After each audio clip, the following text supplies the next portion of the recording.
Don't end up on the wrong side of history. That's a phrase you often hear. People in society and culture, sometimes in church, will mention that phrase, don't be on the wrong side of history. And what they mean by that is history is going to prove that their point is right, yours was wrong, and so you better adopt their position now. So when you look back over history, you'll be right. Well, of course, we all know the trouble with that. Two things. One is things are right, then they're wrong, then they're right. And so sometimes it kind of depends on where in history you look back. The other thing you've got to remember is winners always write history. Read the history of a war, and the people who lost were the bad people, made the bad mistakes. The people who won were brilliant, did the right thing. You see it for centuries that sometimes plays out. Winners write history.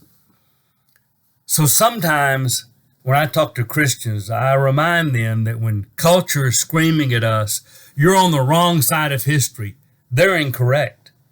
If you'll stay with what the Bible teaches and you'll stay with what God says, and if you'll follow Jesus, I promise you, you're going to be on the right side of history. And our history is already written, and we do win. God is going to be supreme. Christians are going to live in heaven forever. Someday, every knee is going to bow and every tongue is going to confess that Jesus is Lord. I want to do that now when the choice is still mine and I have that saving faith. I don't want to wait till it's too late and then scream, but wait, I do believe now, I get it. Because someday we're going to understand the true nature of history. But I'm going to tell you, Christians, that looking around in a world where it seems like culture's against us, and everyone's telling us we're on the wrong side of history and we better adopt this position or that position, don't follow culture. I'd like to say that sometimes when we think culture's winning, I'd like to say, don't worry, they're not. But I'm going to tell you, in the short run, it does look like culture wins. I hear a lot of churches say, we're molding culture, we're changing the world. Generally, that's not true.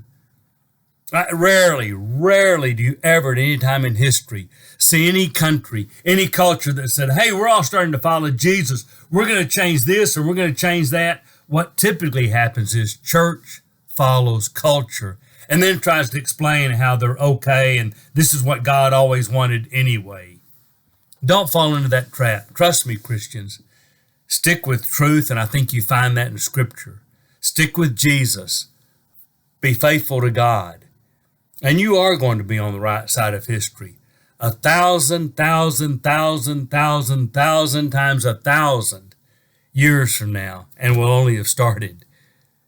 We're going to understand history, and we're going to have been on the right side of history forever. So this is Steve Ridgell saying when it looks like we're on the wrong side, don't be confused by short-term cultures and countries that rise and fall.